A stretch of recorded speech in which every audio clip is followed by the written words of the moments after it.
अस्सलाम वालेकुम। मौसम बदलते ही हमें छींके, नज़ला, ज़ुकाम, खांसी और कई तरह की एलर्जीज़ का सामना करना पड़ता है।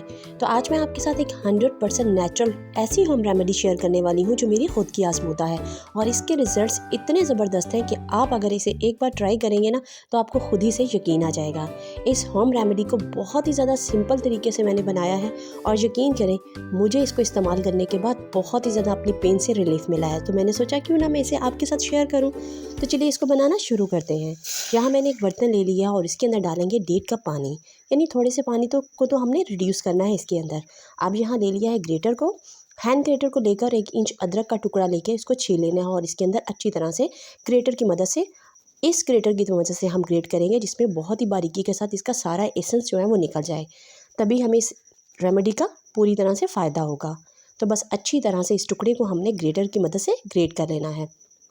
अब इसमें जो दूसरी चीज़ हमने शामिल करनी है वो है हमारे पास हल्दी।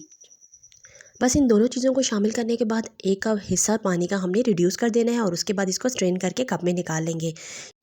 अगर मैं आपको हल्दी और जिंजर के फ़ायदे बताने लगूँ तो ये वीडियो बहुत ही ज़्यादा लंबी हो जाएगी, लेकिन मैं आपको ये ज़रूर बताऊंगी अगर आपकी बॉडी में किसी भी तरह का इन्फेक्शन या एलर्जी पैदा हो जाती है तो आपको इससे रिलीफ ज़रूर मिलेगा इस टी को इस्तेमाल करने से। ये मेरी 100% खुद की आजमूदा है और मुझे इससे अपनी पेनफुल कंडीशन में बहुत ही ज़्यादा रिलीफ मिला है। तो इसको अगर आपको कोई भी इस तरह का प्रॉब्लम है, एलर्जी है, हिस्टामीन है या आपको अस्थमा का प्रॉब्लम है या आपको वैसे ही इचिंग स्टार्ट हो जाती है, तो बस इस टी को बनाकर ज़रूर से यूज़ कीजिए और मुझे अपना फीडबैक ज़रूर दीजिए कि आपको इसने कितना ज़्यादा फ़ायदा दिया है।